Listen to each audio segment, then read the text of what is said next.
It is Friday, August 18th, 2023 at Protestia Studios. And these are your latest headlines in Christian polemics and discernment news. You can go to protestia.com to follow all the latest in Christian polemics and discernment news. Sign up for the Insurgency email list. And if you are so led, head over to patreon.com/protestia to support us on a financial level, starting at only $5.95 a month. Thank you so much for tuning in.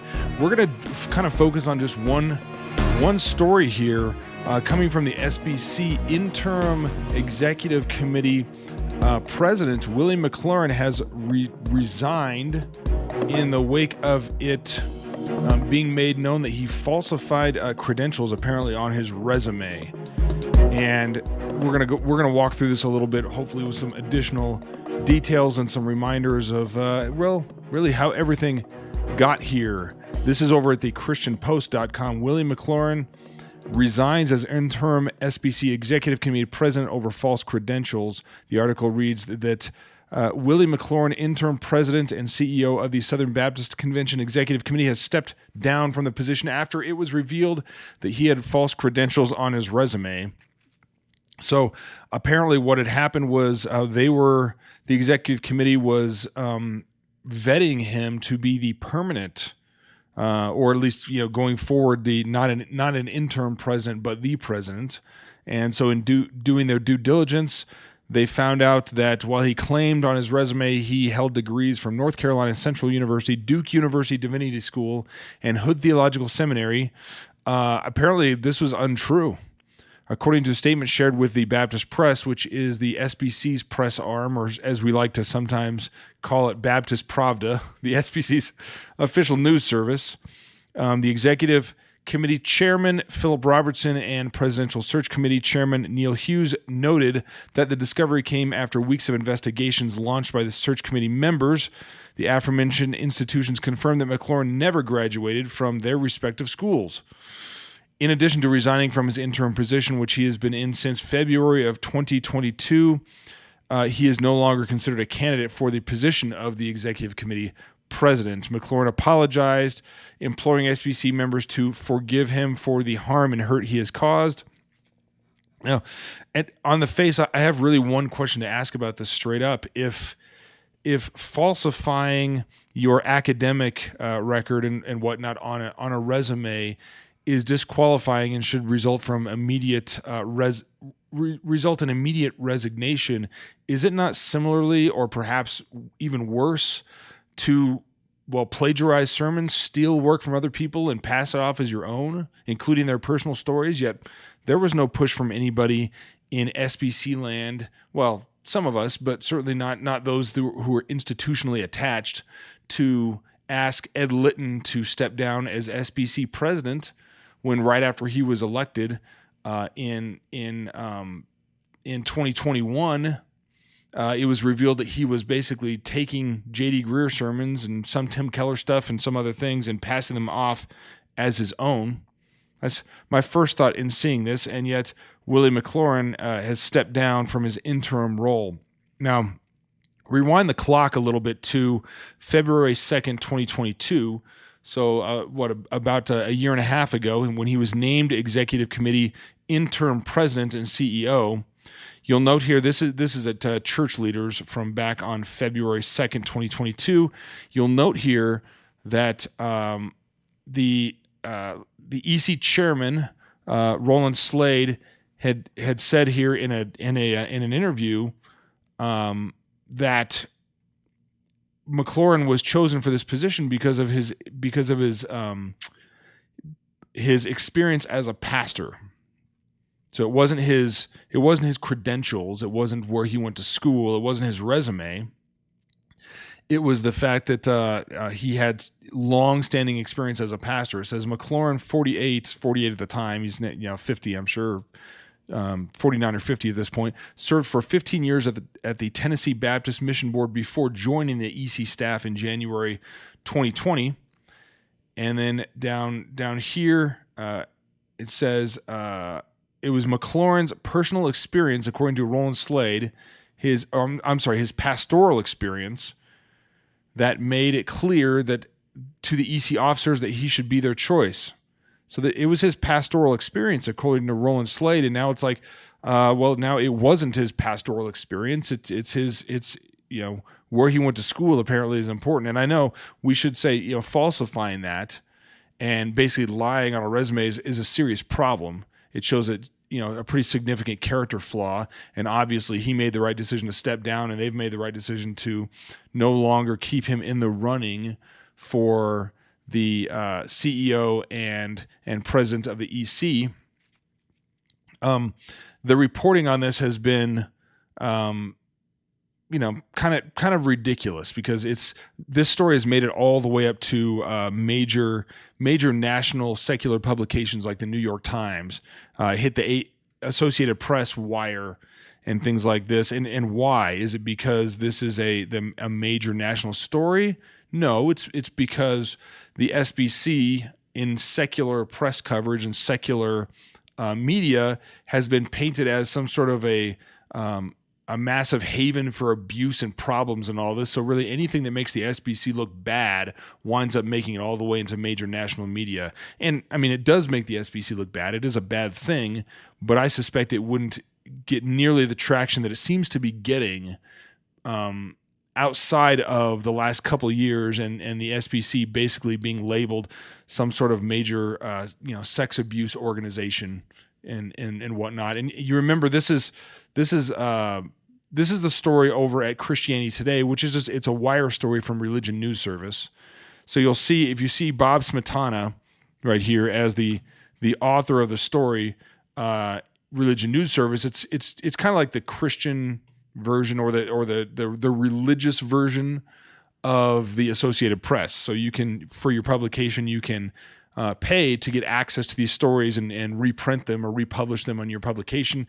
A lot of places on the internet do this, but I couldn't help but notice, I think the Religion News Service wants to continue to have a decent relationship with Christianity Today, because down here when they talk about SBC leaders resigning and institutionalists resigning, and they refer to the list right here, they say Paige Patterson fired for mishandling investigation of sexual assault at a seminary. David Platt resigned after a troubled tenure that included the loss of nearly 1,000 missionaries due to budget cuts.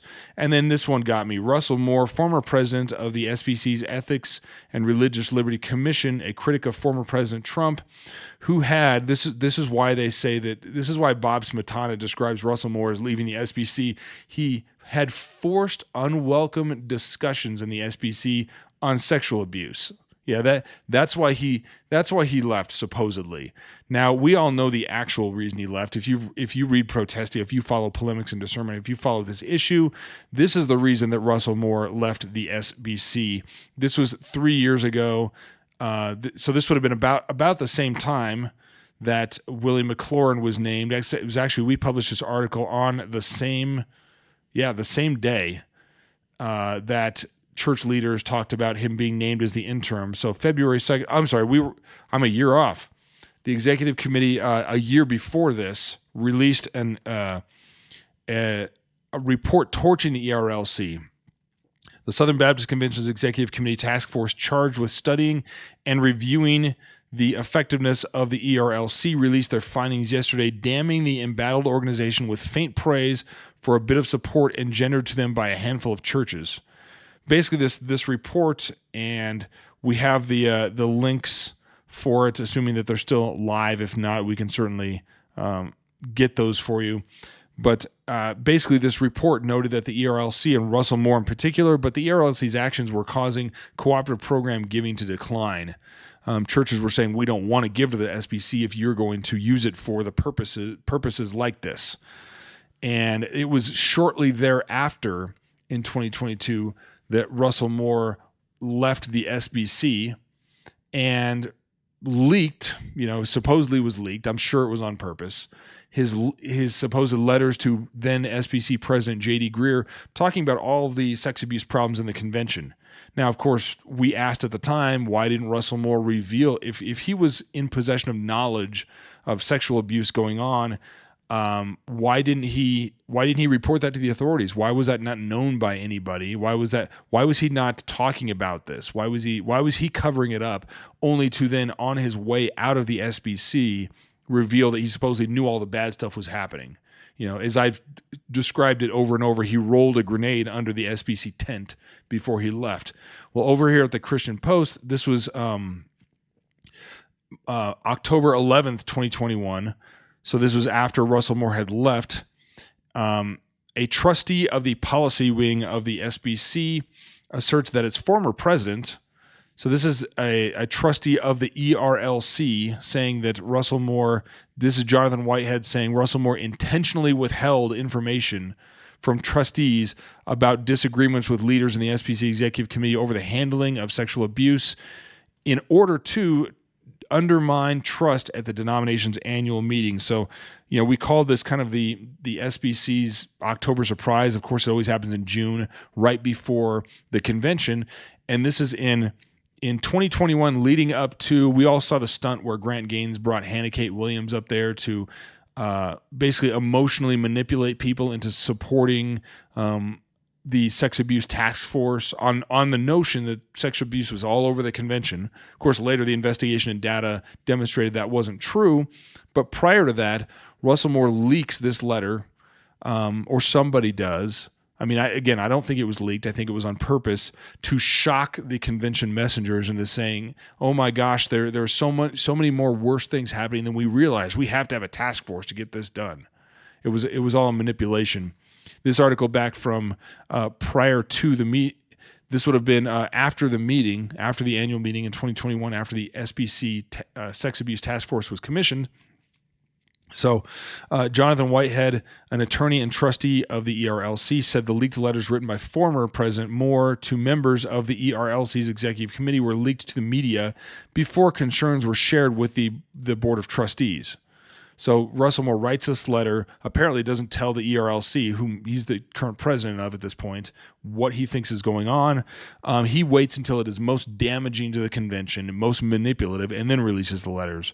So it was in response to this that you had, and to this development, that you had the executive committee waiving attorney-client privilege. You have Ronnie Floyd stepping down. Even Ronnie Floyd's like, I can't be involved in this, and they appoint Willie McLaurin to that position. That's sort of the background of how this all got here. And now it turns out they didn't do any due diligence on Willie McLaurin either.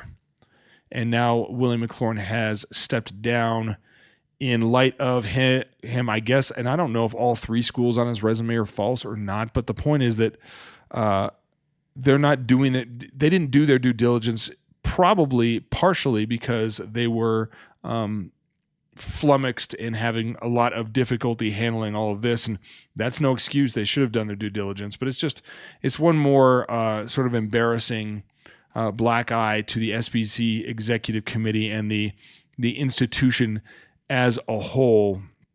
So thank you so much for staying with me for this edition of the Intelligence Briefing for August 18th, 2023. Stay tuned to protestia.com for all the latest in Christian polemics and discernment news.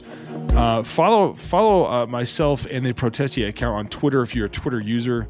I'm still not willing to call it X.